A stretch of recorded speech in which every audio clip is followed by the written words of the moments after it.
Hello, my name is Adam, and I'm here to say, hey, hey, hey. No, my name is Adam, and I'm on a quest to be the most prolific reviewer of all time. And I just finished a stream um, where I was playing Civilization 1.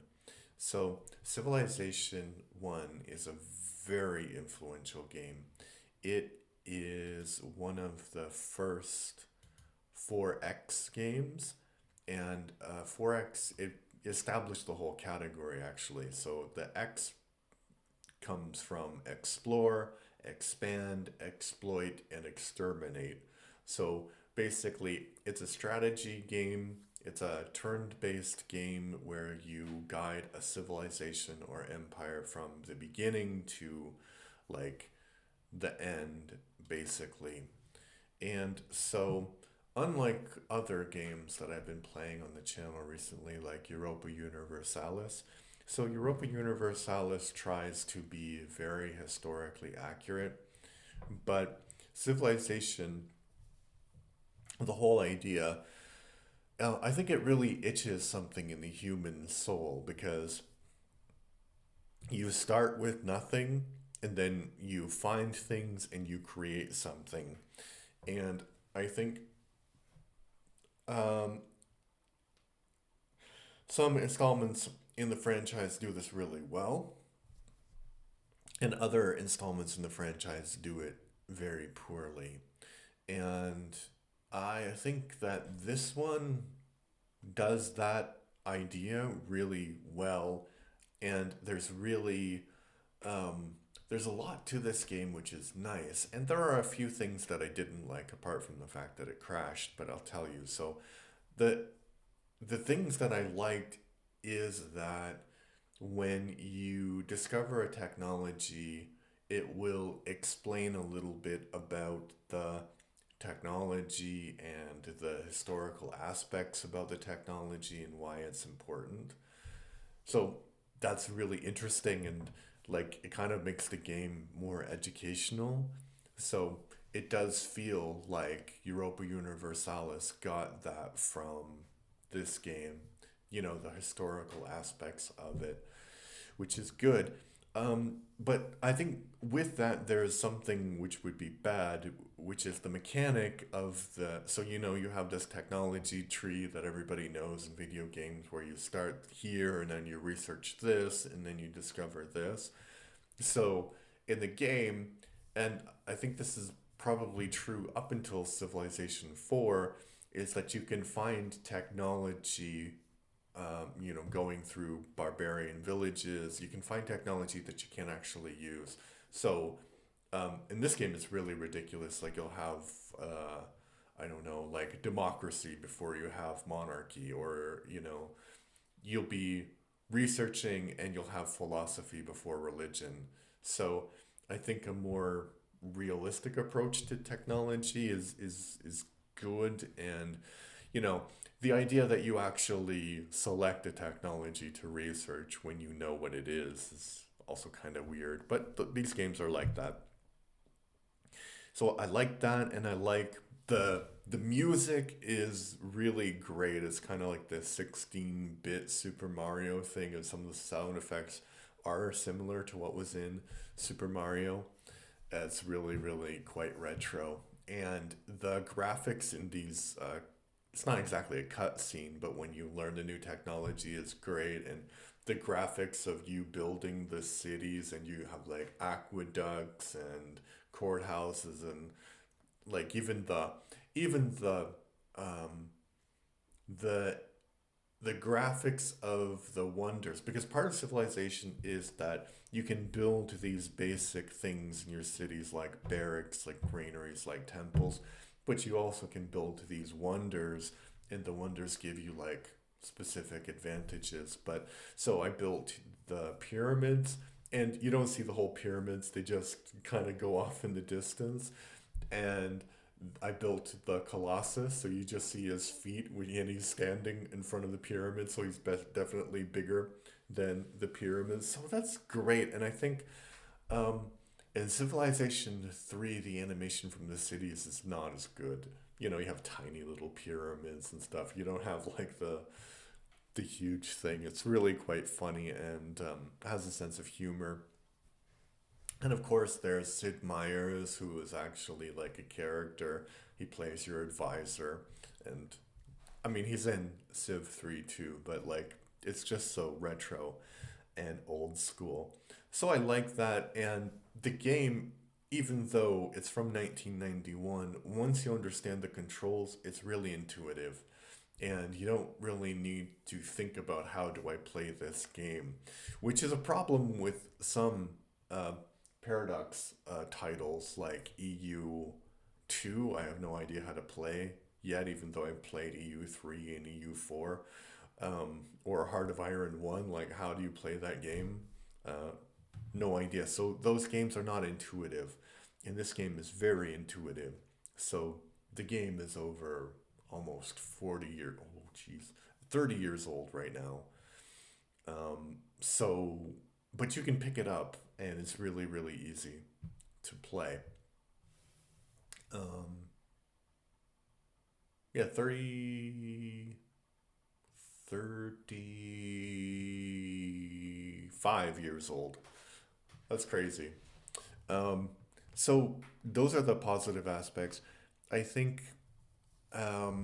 one kind of thing that I didn't like is so uh, I decided to go with um, three civilizations, and the map is really huge actually. So the Babylonians wanted my money, and I said no. So they declared war on me and they attacked me, and they had like one unit.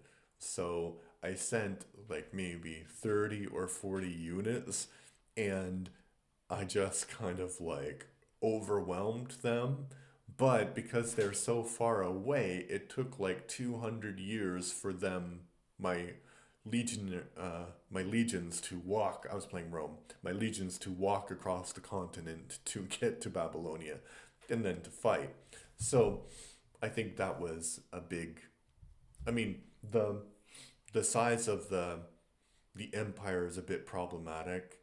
That's one thing, and also the what? How do you say? Da, da, da, da, da. The the combat. Um, and this is till this day is still a problem, I think, in games like this, because you you play it because you're kind of like fantasizing like, oh, what if I was Julius Caesar, or what if I was Napoleon? Oh, and that's a great thing too. Like from the beginning, uh the French were run by Napoleon, and he's got like this hat and his cool animation. And when the other nations they give you messages, you hear this like dramatic 16-bit music, so it's really great. But yeah, the warfare, um, and it's a problem with games to this day, is that you have these big games like Europa Universalis, and you're kind of role playing these wars, and you create units and stuff, but basically the combat is from Dungeons and Dragons. I'm not sure if that's literal, but basically what happens, and you can see it in EU3, is that there are dice that are rolling, and if you roll like one dice, you'll win, and if you roll a different dice, you'll lose, even if you have better. I mean, it's kind of stacked, and you have all of these attributes that define if you'll win or lose. But I think it would be good if you could combine.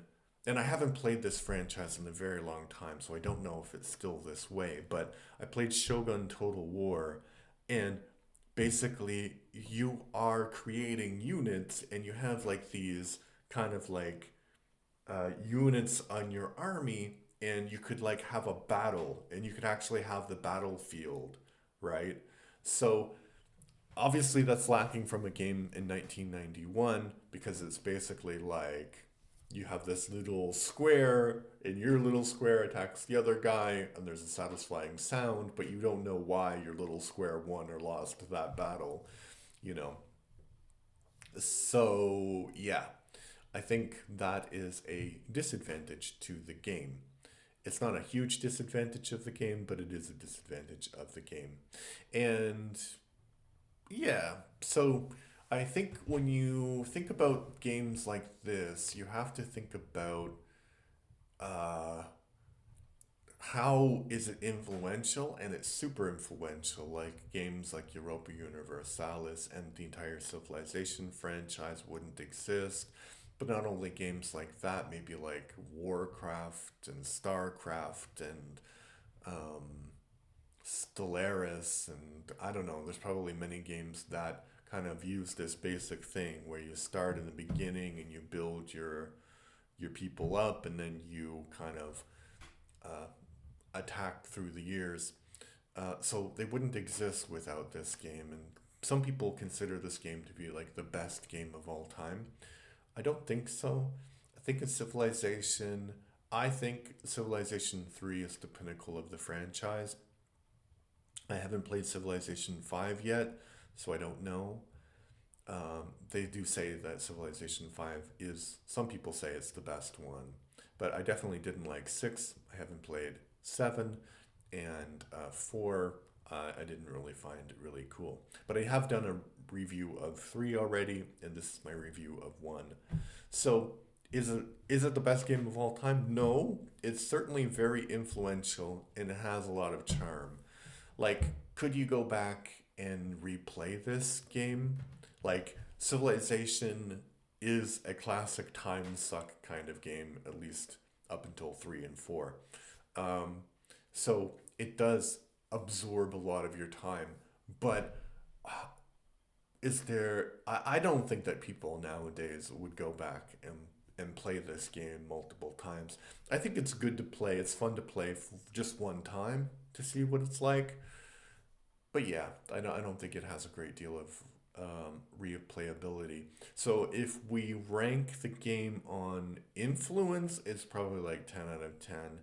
If we rank it on charm and playability, it's probably like 7 out of 10.